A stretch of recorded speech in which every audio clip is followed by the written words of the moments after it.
Hi, it's Into Red Room. This is going to be kind of a quick video about PCOS. So, just kind of like a perspective on it. This is not a scientific perspective, like at all. So, I was going to say, for PCOS, polycystic ovarian syndrome, I look at it as someone who was diagnosed with it, and I graduated college 2015. So about like 2019, 2018, somewhere in there, I think. Definitely by 2020, I would, if I'm correct. By 2020, I think I definitely had the diagnosis. But someone who's been diagnosed with PCOS, there's some things that I've noticed about this whole thing. So, I am not a medical professional. This is not medical advice. This is not anything. If you have PCOS, suspect you do, go to a doctor because, like, it's important.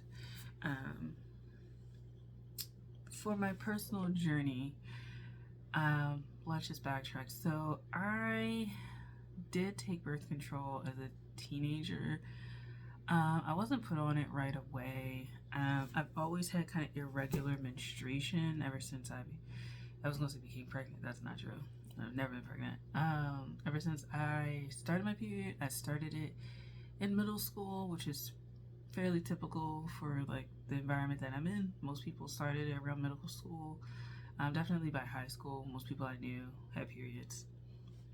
I was on birth control a little bit. As a teenager, kind of like mid-late, so 16-ish, 17-ish.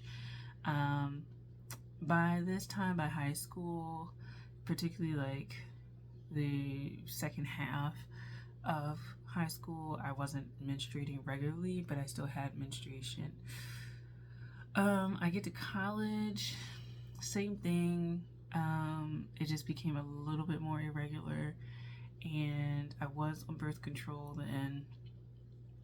And be real, I wasn't as consistent with birth control. I never had like any surgical implants. I never had anything like that. It would just be like the tablets, the 28-day tablets and stuff like that. And I would get it and I'd be okay. But I just kind of,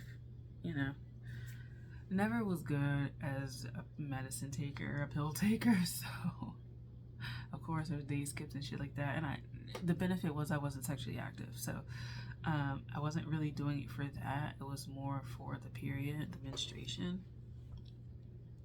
I graduate college. It's still irregular.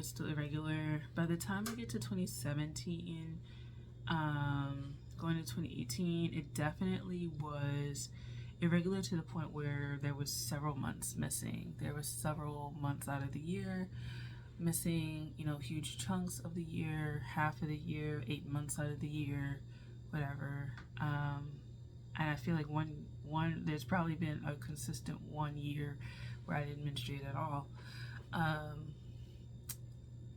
At my heaviest, I was like 330 to 350-ish, somewhere in there. Right now, I'm in like the lower 300s, so close, basically like at 300. So I've slimmed down since then, and I do know that has improved. I was diagnosed with type 2 diabetes and hidradenitis suppurativa when I graduated college after having a huge outbreak of just inflamed skin. I finally went to the doctor because I was just freaked out and kind of disheartened at the whole experience, and I got diagnosed with HS, and then I was diagnosed with type 2 diabetes. Type 2 diabetes runs in my family, so I wasn't too surprised with that. The HS, I had this issue that turned out to be HS for about 10 years before I got diagnosed, basically. Like, I was like 21, 22, somewhere in there when I got diagnosed, and this had been showing up when I was like middle school, high school, so at least like 8 years or so, close to a decade. And by that time it was pretty significant, and it it was noticeable, right? So I started my spiritual awakening journey after meeting a guy that I knew from college and kind of connecting with him post-college in 2016. And from there, I've been doing a lot of work on myself.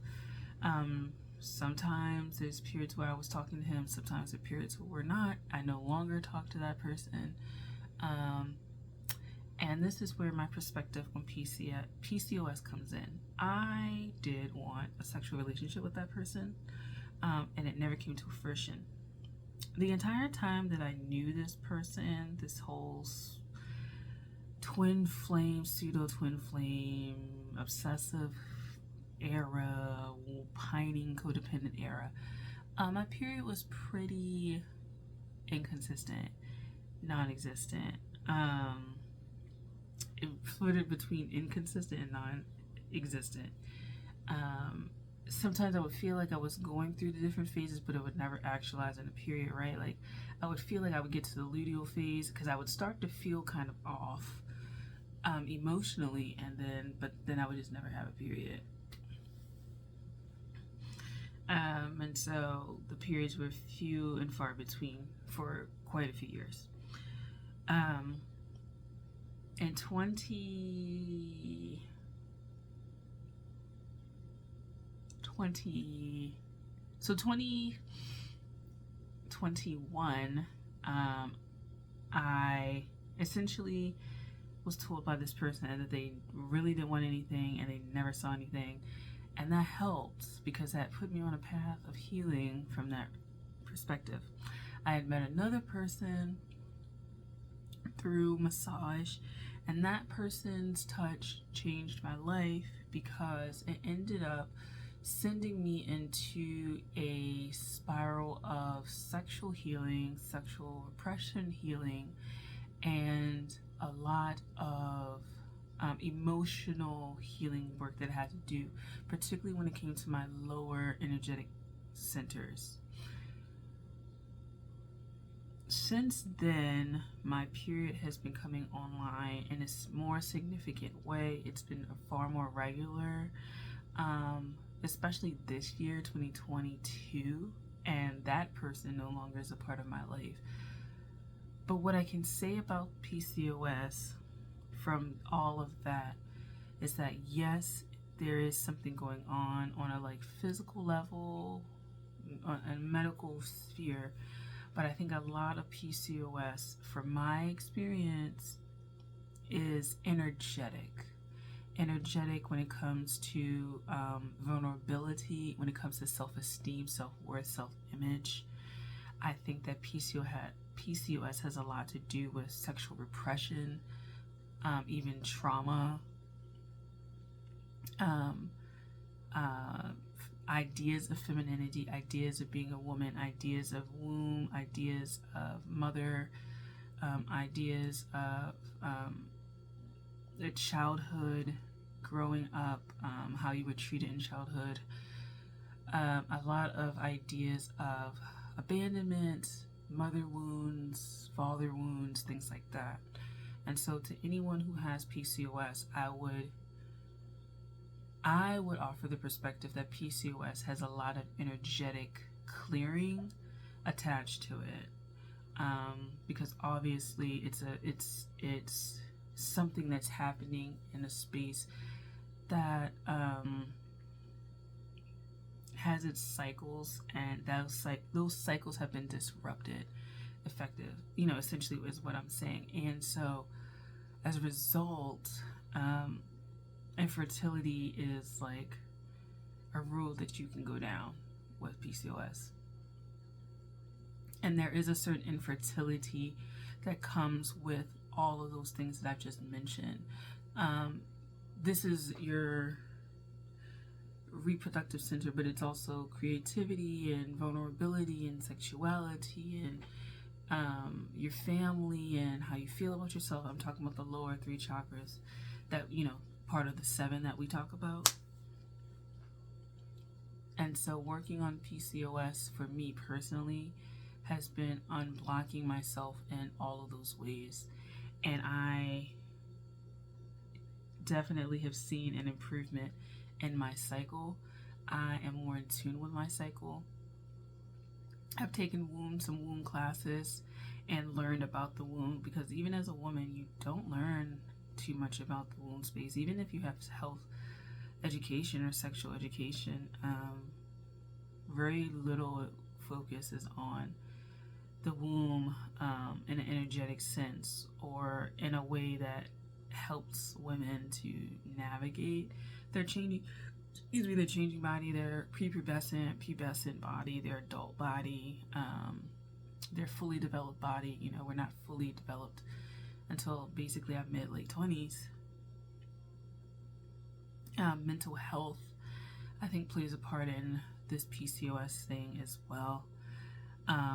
Vulnerability and the right partners also can be something to consider, because I wanted to be with that person for a really long time.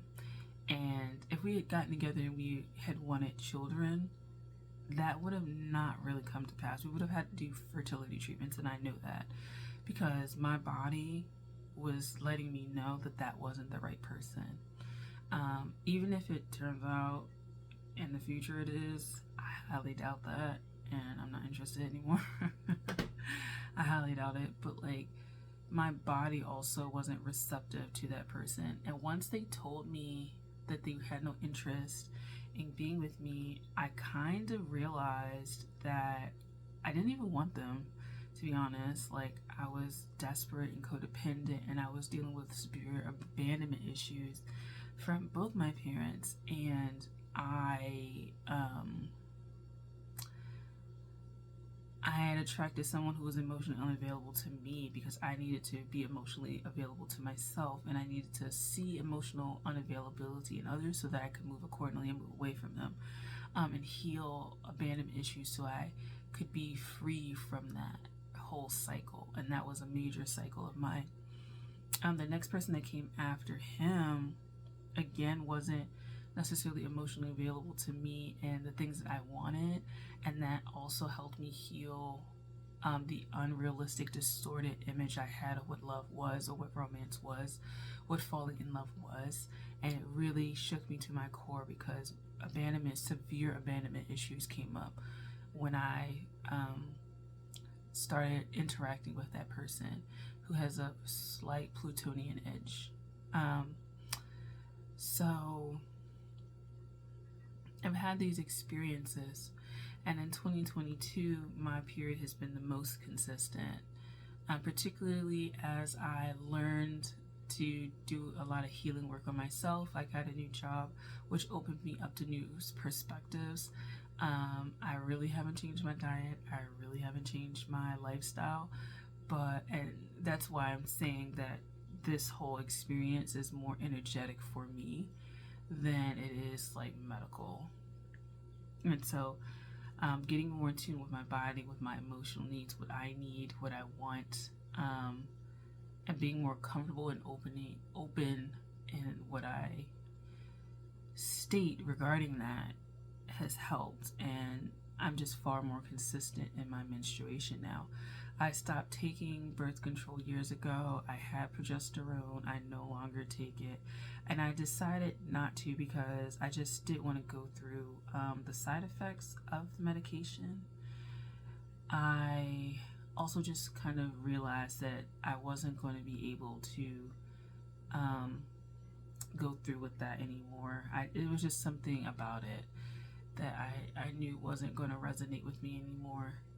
And so I kind of had to find a way to get myself back on track, and that's what I've done. So I've been pretty consistent, particularly in the last part of this year. I'm really happy about it. I feel a lot more looser in those lower chakras, a lot more creative, a lot more free-flowing, a lot more accepting and open and loving, and a lot more connected to my ancestry, a lot more connected to ancestral patterns. I can see them a lot clearer. I can act on them a lot better. And I think all of these things have culminated in me getting my period back, because I'm able to release a lot of the stuff that kept me stagnant. And so if I do change my diet and I do decide to do weight loss, I do think that energetically I'm in a space where that would be far easier because I'm not wading through a lot of emotional baggage on top of having to deal with the physical baggage of being like overweight, right? Which is something that people with PCOS may struggle with, being overweight. So I'm grateful for the experiences. I think that if you are interested in PCOS from an energetic standpoint, I think that there are a number of books that you can look into. I would, personally, if you're going to go that route, work with an acupuncturist or Reiki master or something like that. Energy work, something that'll help you with your lower chakras, because that work is very important to your health when it comes from the energy standpoint. So thank you for watching. I hope you found this video interesting, and I'll see you in the next one. Okay, bye.